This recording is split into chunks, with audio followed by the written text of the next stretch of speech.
प्रिय विद्यार्थियों, ई कंटेंट बनाने के क्रम में आज बीए द्वितीय वर्ष के विद्यार्थियों के लिए संस्कृत व्याकरण का यह प्रथम ई कंटेंट बनाया जा रहा है।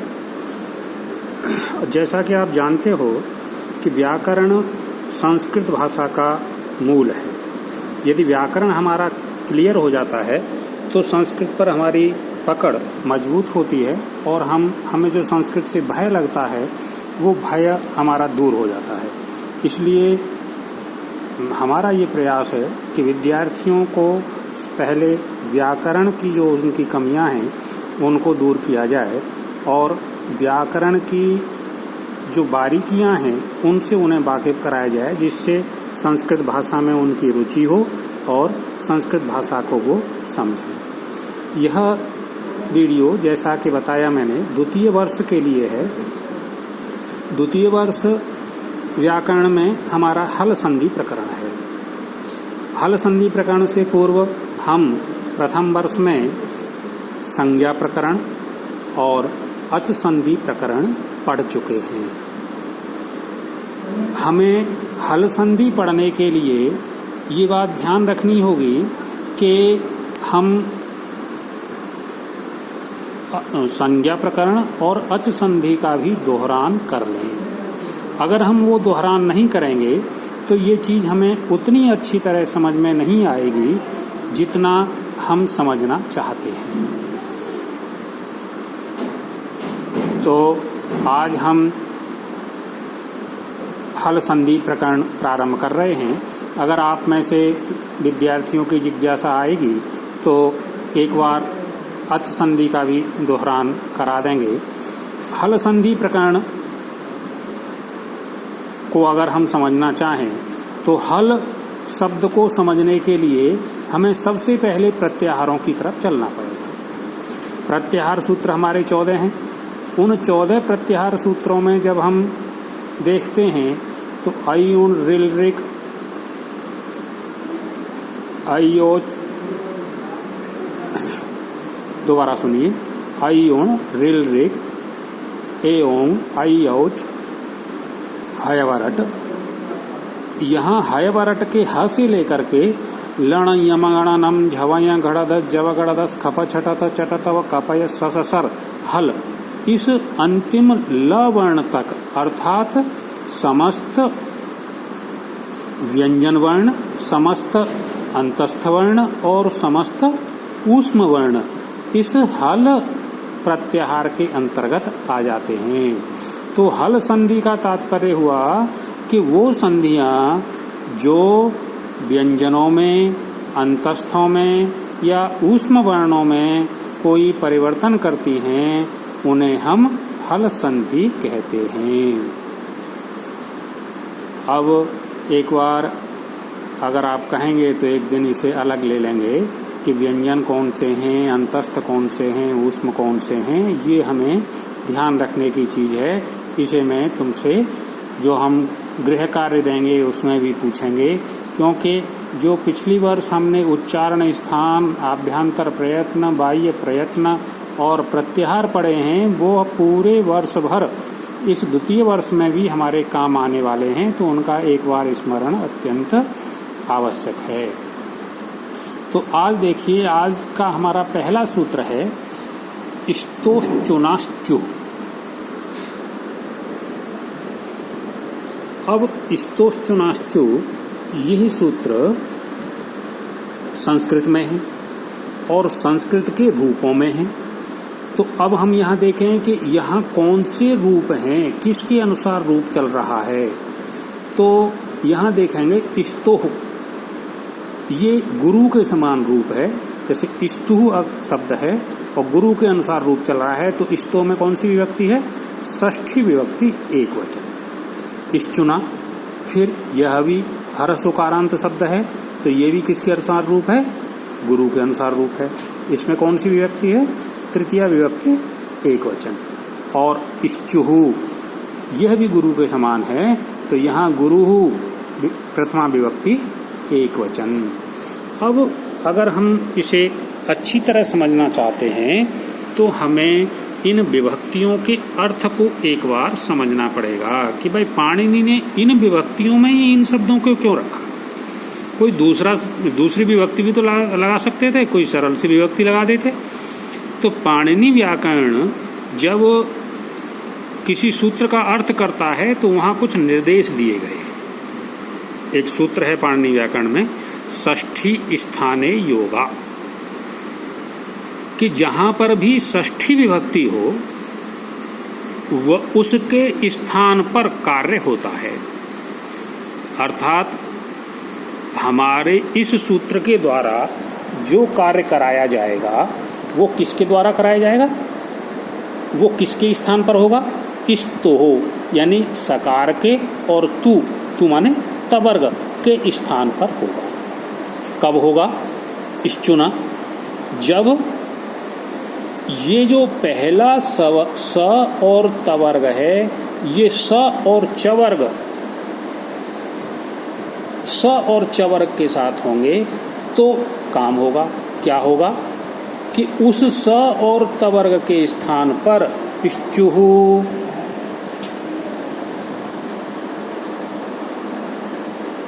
स और चवर्ग हो जाएंगे।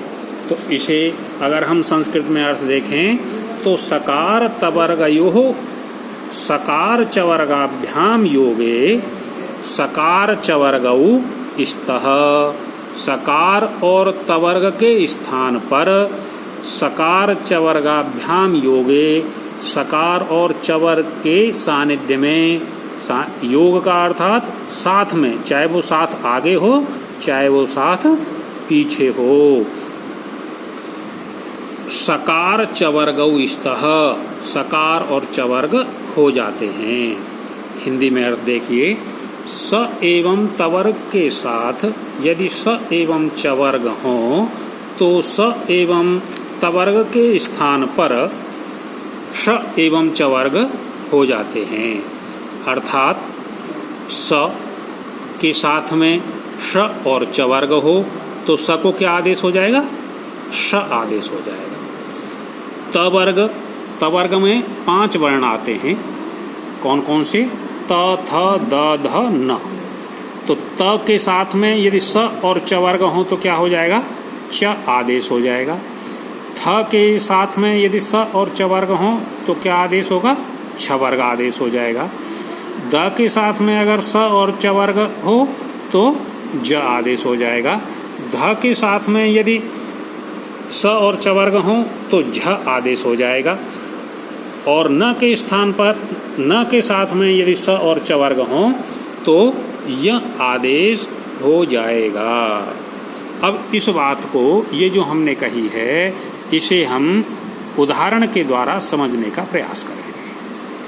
पहला हमारा उदाहरण है रामस्येते। रामस्येते का अर्थ होता है राम सोता है। हमारा शब्द है रामस प्लस शेते। अब हमने सूत्र में क्या कहा है कि स और तवर्ग के साथ यदि श और चवर्ग हों तो, अब यहाँ पहले देखो कि स और तवर्ग के साथ में स और चवर्ग हैं कि नहीं, तो श और श, स के साथ में तालव्य स है, ये दंत्य स है, ये तालव्य स है। दंत्य स का उच्चारण होता है स और तालव्य स का उच्चारण होता है श। तो यदि दंत्य स के साथ में तालव्य श होगा तो स के स्थान पर श आदेश हो जाएगा। यहाँ पर ये स्थिति है, इसलिए हमारा शब्द इस स के स्थान पर श आदेश होगा और शब्द बन जाएगा रामस्येते। ये बात क्लियर हुई। ऐसे ही और उदाहरण हैं, हम और उन उदाहरणों पर विचार करते हैं।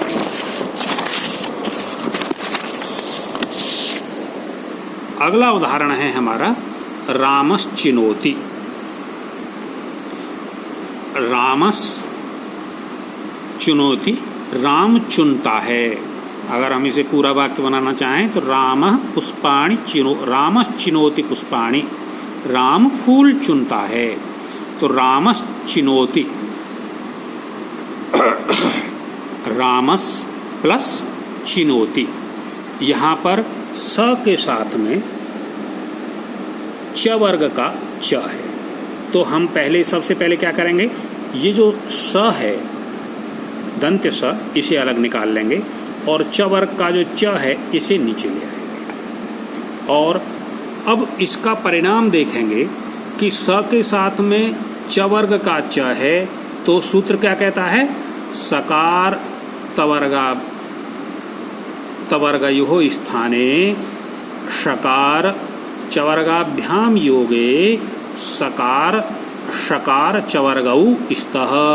तो स के योग में च वर्ग है, तो स के योग में जब च वर्ग है तो शकार के स्थान पर श आदेश हो जाएगा। और जब स आदेश हो जाएगा तो हम क्या करेंगे, हमारा शब्द बन जाएगा रामश्चिनोति।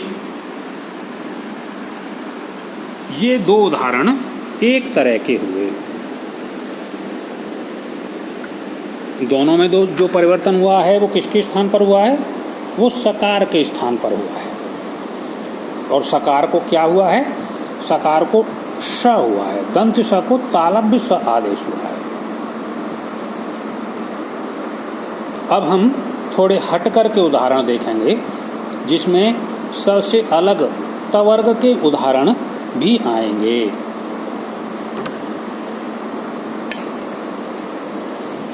अगला उदाहरण है हमारा सार्गिंजय।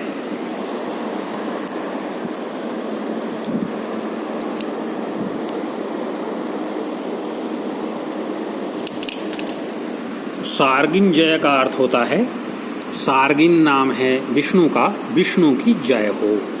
तो सार्गिन जय में आप देखो, पहले आधा अंग है, उस पर र चढ़ा हुआ है, फिर ग है, फिर य और जय। बड़ा टिपिकल सा शब्द है। इसे जब हम लिखेंगे तो सार्गिन प्लस जय, सार्गिन प्लस जय। इसे और अगर हम स्पष्ट लिखें तो सार्गिन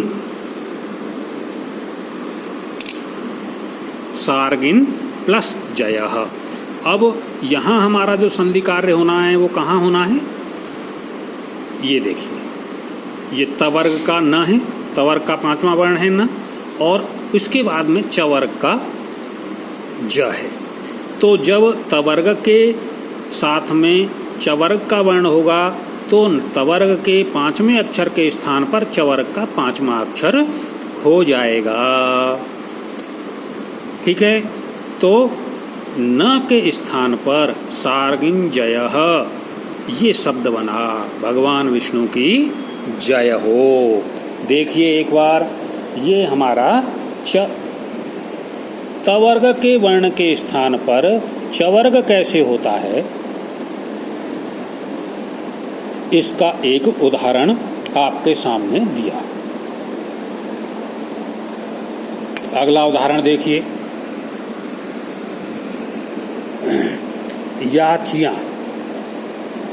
यहाँ भी पीछे भी न का ही उदाहरण था, ये भी न का उदाहरण है, याच प्लस न। अच्छा, यहाँ मैंने शुरू में कहा था कि योगे का अर्थ बाद में या पहले नहीं होता, योग का अर्थ साथ में होता है, चाहे आगे हो चाहे बाद में हो। एक कहावत कहते हैं ना कि चाहे खरबूजे पर छुरी गिरे या छुरी पर खरबूजा गिरे, कटना किसे है, खरबूजे को। ऐसे ही परिवर्तन किस में होगा, स और तवर्ग में परिवर्तन होगा, चाहे वो आगे हो चाहे वो पीछे हो। अब तक हम जो उदाहरण देख रहे थे उसमें क्या था कि चवर्ग बाद में आ रहा था और श और तवर्ग पहले थे, लेकिन इस उदाहरण में अंतर है। इस उदाहरण में चवर्ग पहले है और तवर्ग का पंचम अक्षर न बाद में है। तो यहाँ देखिए, चवर्ग के साथ में तवर्ग के पंचम अक्षर के स्थान पर क्या हुआ, चवर्ग का पांचवा अक्षर हो गया। क्या शब्द बना, याचियां। याचियां माने मांगना। मेघदूत में आया है, यांच्या मोघा बरमदिगुणे नादमे लब्ध कामा। याचना कैसे व्यक्ति से करनी चाहिए? श्रेष्ठ व्यक्ति से ही याचना करनी चाहिए, अधम से याचना भी नहीं करनी चाहिए, ऐसा कालिदास कहते हैं। इसे देखिए एक बार, सूत्र समझ में आ रहा है कि नहीं आ रहा। एक और दूसरा उदाहरण तवर्ग का है।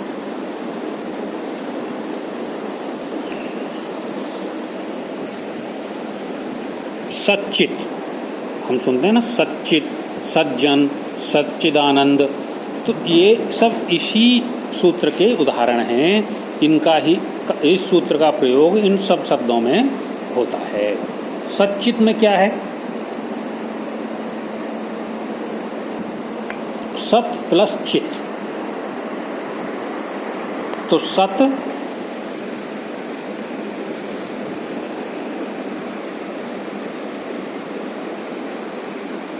सत प्लस चित। अब तवर्ग का त आ गया और बाद में क्या है?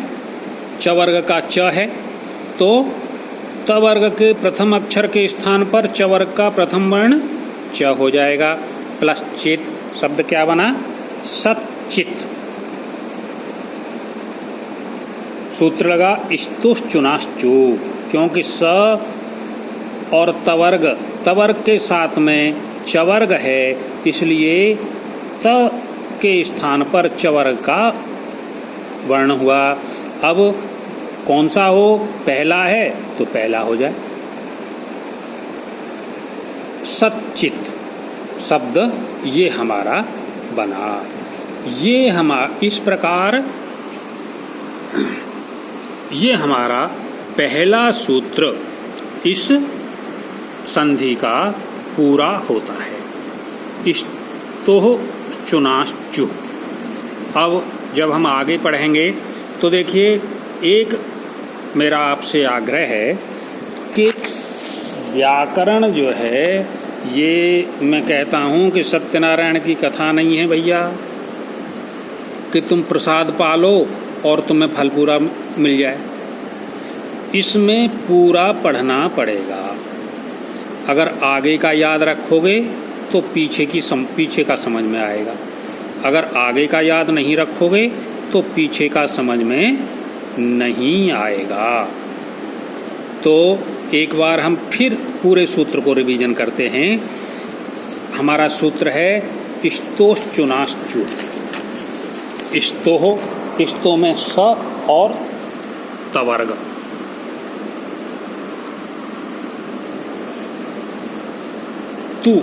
तू जो है ये तवर्ग का ग्रहण करता है, ये बात ध्यान रखना। तवर्ग में कौन कौन से वर्ण आते हैं?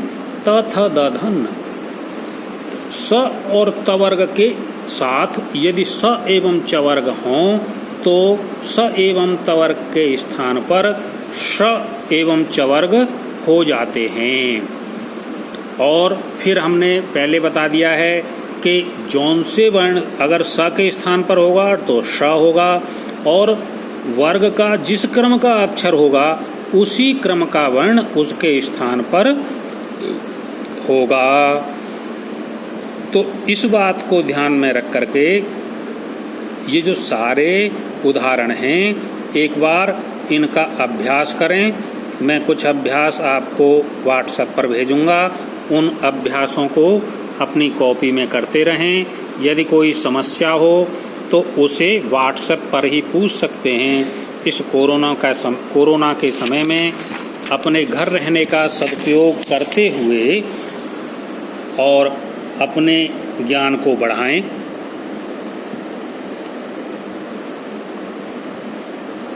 और जो भी हमारी कमियां हैं, जो भी हमें ज्ञान प्राप्त करना है, उसे व्हाट्सएप के माध्यम से जानकारी लेकर के उसे पूरा स्पष्ट करें, जिससे परीक्षा में हमारी कोई कमी न रह जाए। एक बार ये आपको मैंने पूरा का पूरा दिखाया। अब अगले सूत्र की चर्चा हम अगले वीडियो में करेंगे। धन्यवाद।